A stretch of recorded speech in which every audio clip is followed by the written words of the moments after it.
In Australia, they have an endurance race, a 5-day race. It's 544 miles. I think it's from Melbourne to Sydney or something like that. But anyway, it's 543.7 miles technically. But the best of the best run in this. You're talking about top athletes, people who are world class, trained, who have the right equipment, the right apparel, everything. Typically, they have the big sponsors, Nike, Adidas, other people that sponsor them. The inaugural run was in 1983. Also, typically, no one over the age of 30 runs it because they just can't do it because their bodies can't hold up to it. So 1983, the very first year that they had this race, Cliff Young showed up. You've heard this story, Dave? Yeah, I asked you about this a few weeks ago. Did you really? Okay. I found this in some old stuff when I was looking for a story for y'all. So Cliff Young shows up, and he was 61 years of age. He was wearing work boots and overalls. He was a potato farmer. Everybody thought he was there as a spectator, and he said, "No, I'm here to run the race." And they said, "You can't do this. There's no way you can survive this race." And he said, "Look, when I grew up on a sheep farm." He said, "We were poor. Let me tell you how poor we were. We didn't have tractors. We were so poor we didn't have horses. When the sheep had to be rounded up," he said, "I had to go out and round them up. And sometimes I ran 2 and 3 days rounding up sheep." He said, "I think I can do it."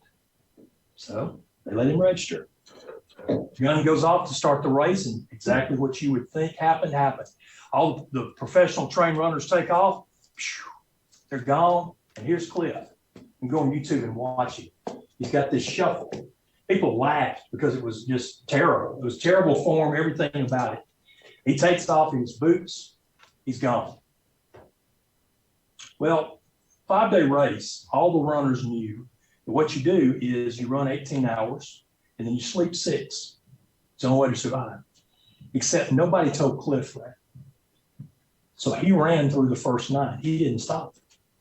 The next morning, he was actually in the lead barely. When all the other runners got up, they took off and passed him. And someone interviewed him that day and said, "What's the deal? Why didn't you sleep?" And he goes, "Light, darkness, I'm just going to keep running." And he did. He didn't sleep at all. He finished that race 9 hours ahead of anybody else first. When they gave him the trophy, they also presented him a check for winning it for $10,000. And he didn't know there was any prize money. And he said, "Well, I don't want that money." And so there were 4 other runners who finished the race besides him. He gave the $10,000 in equal shares to them. You know why he won that race? Because he ran through the darkness. You may be in the midst of darkness right now. You may be headed towards darkness, or you may just be coming out of darkness, but you got to keep running. This week, between now and next class, you may encounter people who are in darkness, and you know what you got to do? You got to walk along beside them. You got to put your arm around them, and you got to tell them, "Keep running. Keep running through the darkness. Run towards the cross. Run towards Jesus. Run towards the light. It's the only way you're going to win the race. Just keep running. Run through the darkness of life. In your life, encourage others to do that as well. And as you do that this next week, you remember that I love you. I believe in you. That I am praying for you by name.